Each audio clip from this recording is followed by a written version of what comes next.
say you should not leave your parents' house. I think you should leave your parents' house so that you can see what it's like. I'm not even holding anybody back at this point. You want to leave your parents' house, please leave and come and see the real world out there. Hey guys.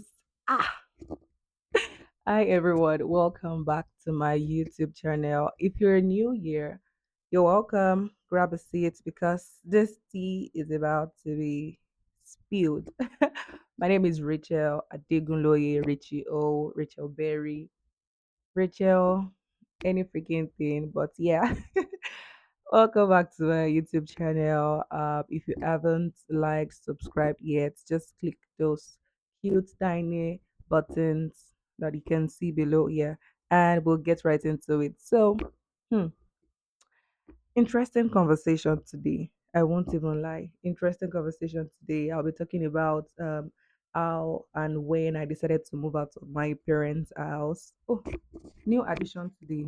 Sorry, I need to introduce and give honor to whom honor is due. Presenting the new mic. I mean, I see a lot of YouTubers do this. I'm like, you know what? What? Why don't you just try it out? I mean, so yeah, welcome to the club. I hope you serve me well. Anyway, back to the matter, back to discussion. So today I'll be sharing um when I moved out of my parents' house, moving to Lagos, and basically just starting a career for myself. I won't lie, adulthood has been kicking me in the butt, and I'm sure that if you are watching this video, hey, you can definitely relate to it. Adulthood is kicking my ass, like seriously. But thank God for God who causes us to triumph in all things. Hallelujah. Glory to Jesus. Because I used to stay in Abeokuta as Ogun State. I grew up in Abeokuta, secondary school in Abeokuta, although there was a point when I had to move to Abuja. But yeah, I spent like most of my life in Abeokuta. Then university time came. I attended the Federal University of Agriculture, Abeokuta. That's where I at my BSc in nutrition and dietetics, even though I'm not using that course at the moment. See, that's okay. Maybe as we carry on in this conversation. And if you have any questions, please just drop them in the comment section and I will get to them. So, yeah, I studied nutrition and dietetics and did 4 years in school. I was so excited about it because I love food.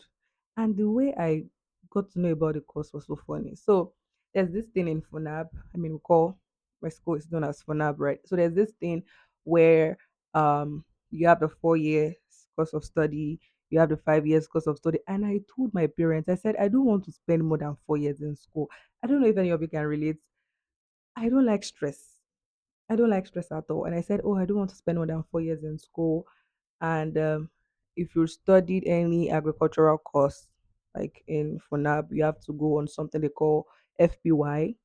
That's the farm practice year, right? So that's like an additional year to your course of study. And I said, no, I don't even want that at all. So my research began. And then one day, my lovely, amazing friend, she was just like, oh, Rachel, have you gotten like a jam form? And I'm like, oh, yeah, I'm still like thinking about it. And he said, why don't you consider nutrition and dietetics? Because you like food now. Hey, Jesus, I love food. I won't lie. And he was like, why don't you check out nutrition and dietetics? Because that is what his sister is currently studying in school. I'm like, you know what? So I'll check it out. And I did my research, like, did a couple of research and I found the course very fascinating. I thought it was just going to be about cooking till I did my research and I realized that it's more intense than that, right? So I did that, got into school, studied nutrition and dietetics, came out with second class upper SRB book. It's just condition. That's why I'm recording YouTube video. But anyway, yeah, graduated with second class upper and hmm, this is where it gets interesting. So there's something you do as a nutritionist or a dietitian, right? If you want to practice, you need to go for internship in a hospital, maybe a general hospital, a teaching hospital, right? And then also excited to go for it. go for service. This was in 2019 after my final defense. And then COVID happened. This is where you say, "Gegen, gegen." COVID happened, and all my plans just failed. They dived into the water. Like everything had to change because of that incident. And I'm sure a lot of people can relate to this.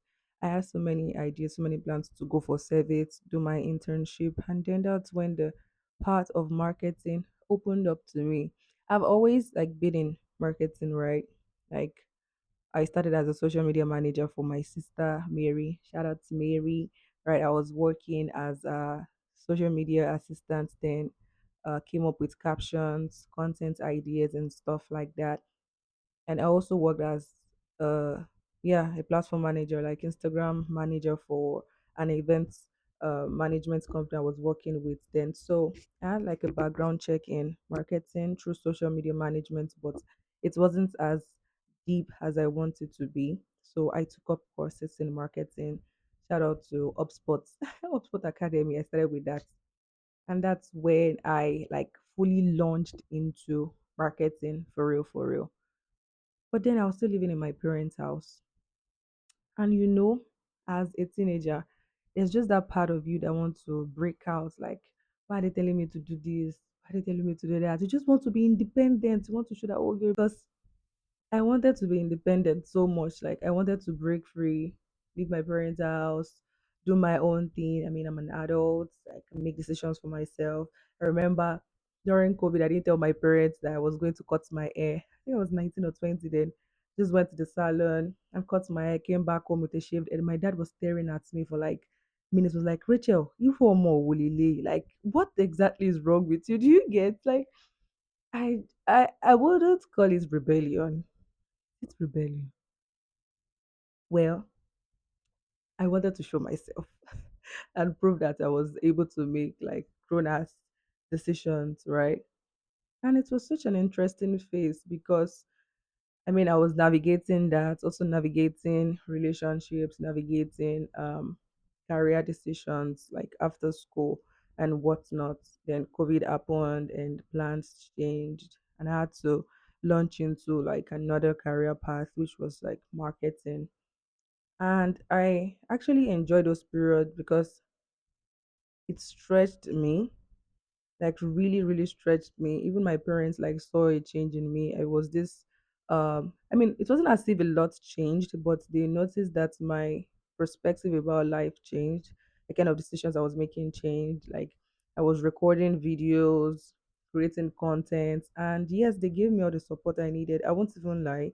My parents actually supported me. An interesting fact is that when teenagers want to like go to school, they choose school that is very far from home because they want to be like away from their parents reach or control or something like that, just to exert like a level of confidence and independence. But that didn't work out for me because the distance from my parents house to funab, my university, was like maybe 1 hour, and it made no sense for me to stay in the school hostel or even rent an apartment. Like you have enough rooms in the house, where are you going to? So it didn't make any sense for my parents for them to like get an apartment for me. And I mean, it was a struggle at first, but I was like, you know what?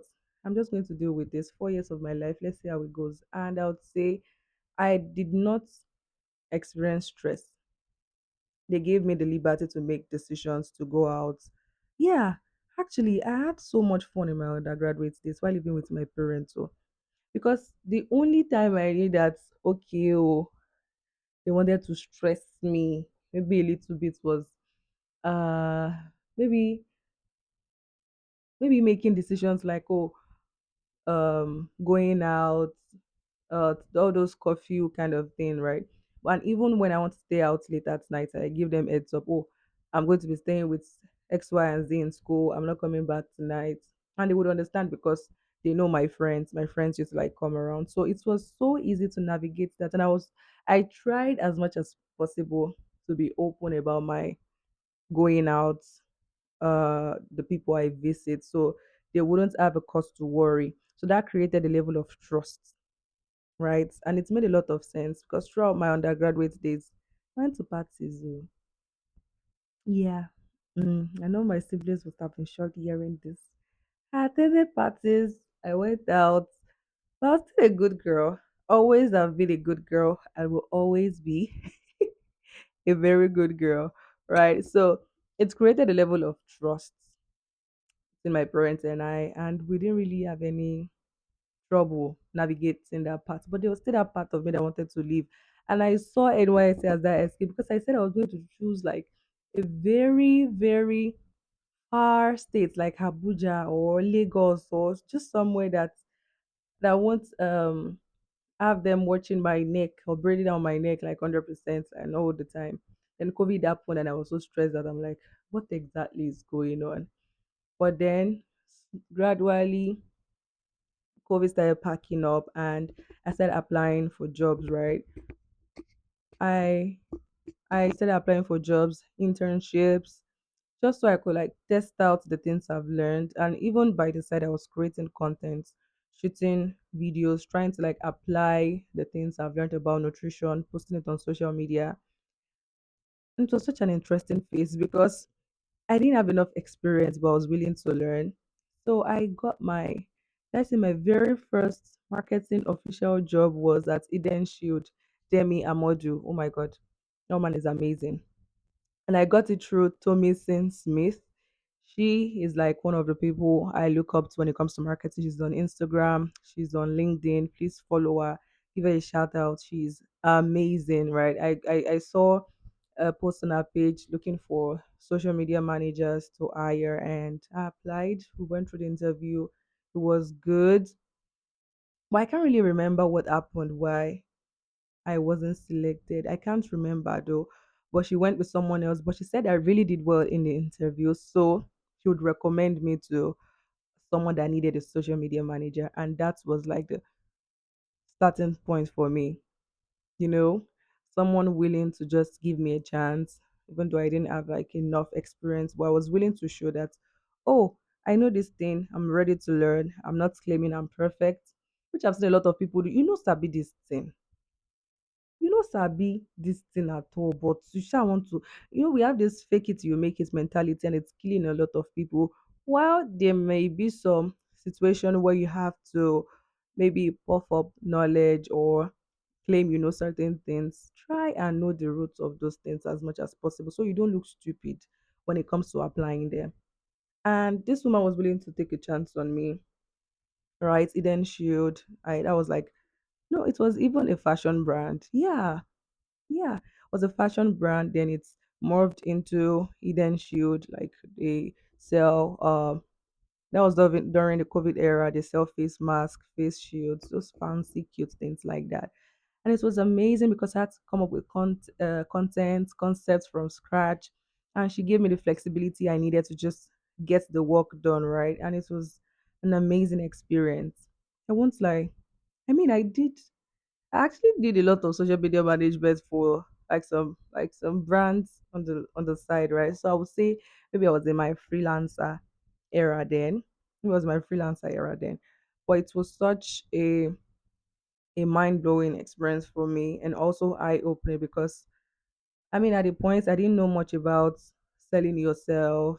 I didn't know a lot about selling yourself out there, like pitching yourself, collaboration and things like that. But that experience that I had working with these folks, these brands, and really opened my eyes to see a lot of things that could have been that I have been lacking.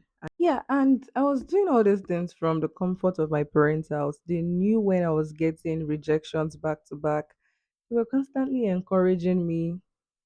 They knew when I got the first job, like the main job, they were happy for me. They knew that don't knock when Rachel is in the room. Oh my God, there were a number of times. My mother would just badge in. I'd be like, have you eaten? Do you want lunch? Someone said this. Have you tried to call you? Do you? Then I would have to like look, give her like a face and be like, Madam, I'm in a meeting. I'm trying to work here. Like, can you just read the room? Yeah, there were times like that. But as time went by, they realized, okay, this person has an actual job beyond just pressing a phone because they thought I was spending too much time on the phone, right? And they realized that, okay, this is an actual work, is getting paid for this. So let us give her space. And they respected that for a while. Then I knew that I needed, like,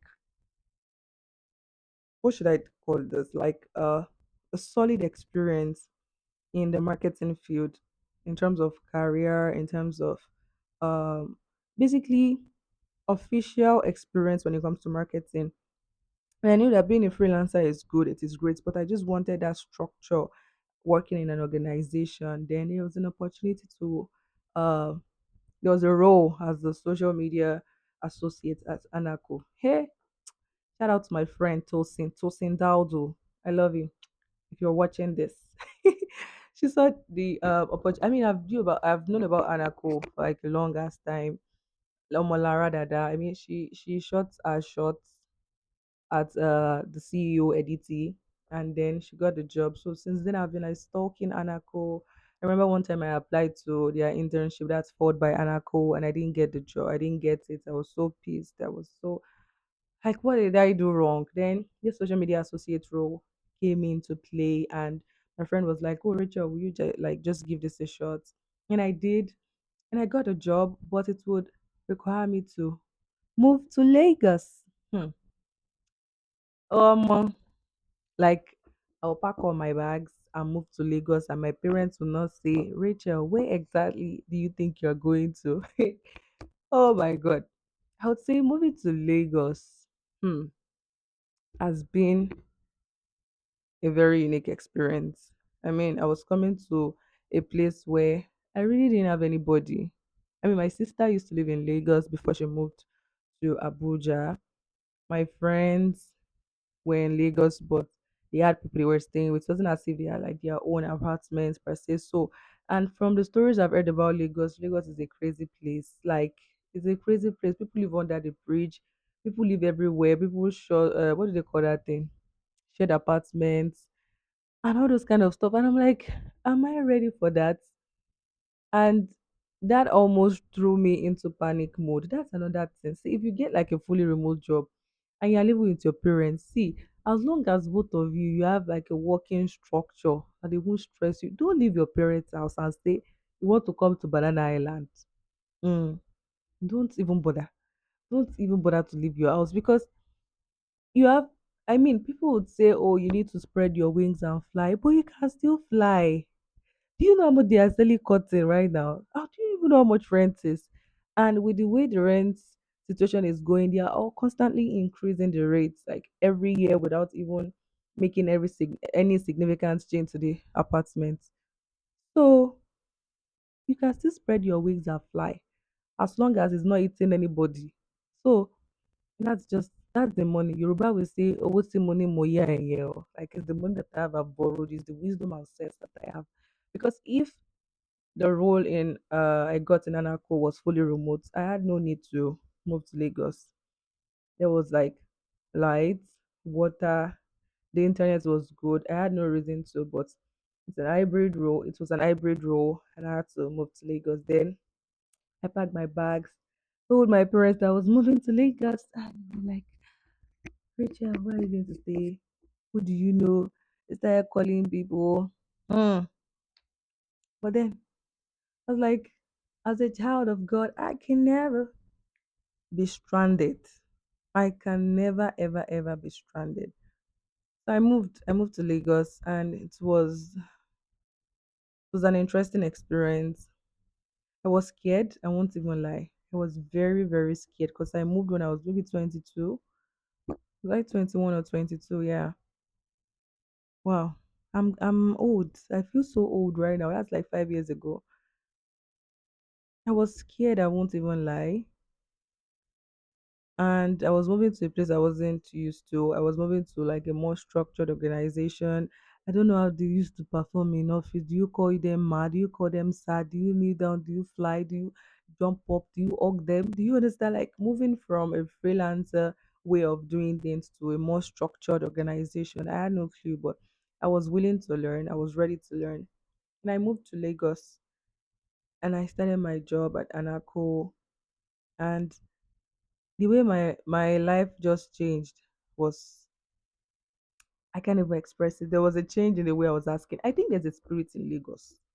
Like we have to be as sincere as much as possible. There's a spirit in Lagos that just enters you and you start, if you're not careful, you start moving like a mad person. Mad person in the sense that you are always anxious about something, you are always in a rush. There's always something to do. There's someone you need to call. There's a place you need to be. And I'm like, what exactly is going on here? What is this madness? Because I came from a place where there was maybe a sense of order. I mean, in Abeokuta, you move at your own pace. If you are going to, let's say, you are going out by 10 a.m., you can leave your house by 9:30 and still get there like maybe 10 minutes before 10. Do you understand? But in Lagos, I resume at the office by 9. I'm leaving my house by 6:30. I'm like, what the heck is going on here? Ah, the interesting part. Hey, I've lost three phones. My first year in Lagos, I lost three. What is lost?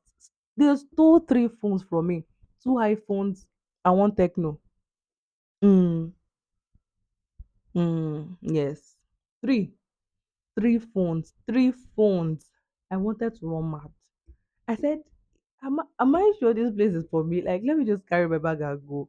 Because how much am I making that I'll be losing stuff like that? I mean, when the first one got stolen, I wanted to like, what exactly is going on here? I mean, I'm always familiar with the whole, oh, stay on guard, don't lose sight of what you are holding. I mean, there was the particular meme I saw where there's a guy like waving his hands in church and using one hand to guide to guide his iPhone. If I see that meme, I'm going to add it to this clip. Like, I mean, I did all these things, but they still stole my phone. Omo, omo, shine your eye, oh, it is Lagos. Shine your eye. And when that first experience happened, I'm like, is this what it takes to live in Lagos? This is not for me. When the second one happened as well, I'm like, what exactly? Then the third one again. Ah, it was at that point my sister said, Rachel, you see this down food that you are taking? Okay, today will be the last time you'll be taking them, but because what exactly is going on? And that was the and I think that was the period where maybe raiding or maybe kidnapping people along around Bagada. And that was when like I knew that I had to take security seriously. But I wasn't earning enough to be taking Uber every day to work. Like, who am I? Am I the Arucha? Like, you understand? So at that point I was like, well, how exactly am I going to manage this? The living conditions. I mean, it was okay then before T-boy entered. I mean, that's another discussion for another day. I don't even want to think about it too much because it gives me a headache, right? I mean, it was still good then. Things were affordable, transport was still affordable, and like the bills I was paying were still affordable. I could make do, right? But then as time went by, I was like going on in my career. First year in Anaco went by pretty fast. Then 1 year, 3 months, 1 year, 6 months. Then I start feeling okay. Is it time for me to move? Have I learned all the things I'm supposed to learn here? And I'm so thankful for everything I learned in Anaco. Because yes, when I was still freelancing, I had the opportunity to study, to take on courses, to do research, to test out these ideas. But when I got to Anaco, I realized that there's like a more structured way of doing things, right? Because so you get to like work with different brands from fintech to healthcare to uh entertainment to FMCG. You're like, oh, this is actually interesting because their tone of voice are so different. What works for A cannot work for B. So you have to treat a brand like that child because you can't love your child like equally. How do I explain this? Like each child is unique, so you have to treat them that way. And that is exactly the way these brands work. And it's really opened my mind to a lot of things. I had to learn how to create like a proper strategy deck, create content calendars, write. Oh my God. Ah, the number of things I've written that got rejected, the number of strategies that got rejected. I mean, those things made me sad though. I will not lie. See, there's something working in a marketing agency. There's something it does to your confidence. It can do two things. It can either break it or make it. Or na collabo. Like it will make it for like 10 minutes or 2 days, then break it. like 2 days after. So it's a continual building process. And this is for people that feel like working in a marketing agency. See, guard your heart against offense because it is going to happen. Either it's coming from the client, or it is coming from your co-workers, or it is coming from the boss, or it is coming. They will test you, and they will test your patience. So it's up to you to say, okay, what is my end goal? And that is the mindset I had when I got into Anarcho. Like, what is my end goal? What do I want to learn at this place? Like, if I say I'm leaving this place today, what do I want to take out from this place? So yes, it was tough. Yes, there were times when I felt like quitting, maybe like 6 months or more. Hey, I wanted to leave. Like, first 6 months, I said I'm not doing it again. Let me just go back to my papa house. Because I remember calling my mom that day. My mom said, Shoma Wale, will you come back home? Because we didn't tell you to leave. When you talk, say you won't leave, go to Lagos. Now you pack your bags. My parents said, will you come back home? 6 months. Yeah, I wanted to go back. Because it was that crazy. I called my sister crying on the phone that I cannot do this again. I don't think I'm cut out for this. But then remember that there's still something there that I wanted to achieve, and it wasn't time for me to just dump everything and go back. So that at that point, I persevered and went ahead in my career. And I'm going to record like another YouTube video, like talking in details about the things I did when it was time for me to like make decisions, transition from working as a social media manager to a content marketing person, because I knew there was a trajectory I had to follow, not like the way people were doing, but what I wanted for myself. I don't want to become a social media manager for the rest of my life. Like, there's a target I'm trying to hit, right? But if I'm a social media manager, what can I learn in 1 year, in 2 years, in 3 months? So I had to create a chart for myself, the things I wanted to achieve. And I knew that, yes, I've garnered a lot of experience in an agency. Where can I put that to good use? Which was why I transitioned to working for a startup, which is another story for another day. Because I don't want this video to be long, but I won't lie. I turned 27 next month, and when I think back about the things I've done, the decisions I've made foolish decisions. I won't lie. Foolish career decisions, relationship decisions. Even when I moved to Lagos or more. Hmm. My parents know this story when I first moved to Lagos, trying to figure out where to stay, living with people, coming from somewhere where you're always in your space, but you now have a lot of people in your face. I mean, it was a struggle. I won't even lie, but I've learned so much to make use of every position, every situation that I find myself. Right, maximize it to the fullest potential. Like, however, whenever, just do it. It is hard, and it was hard then. I mean, I wanted to go back home. It was difficult for me. I won't even lie, and I've realized that every decision I made then are still still leading me into where I'm going to. Because I don't think I've gotten to my final. I wanted to say final destination. I remember that movie is a very terrible movie, horror movie, but it hasn't gotten me to the point I want to get to yet. So I'm still in that process, but I'm thankful for the decisions I made then. Even though at that point they seemed bad, they didn't make sense then. But now that I'm in this place, in this position, they make a lot of sense to me right now, because I know that the decisions I made then led me to where I am today, and I'm thankful for where I am right now. So if you're at that point where you feel like, oh, should I move out of my parents' house? Check the circumstances. Check it very well.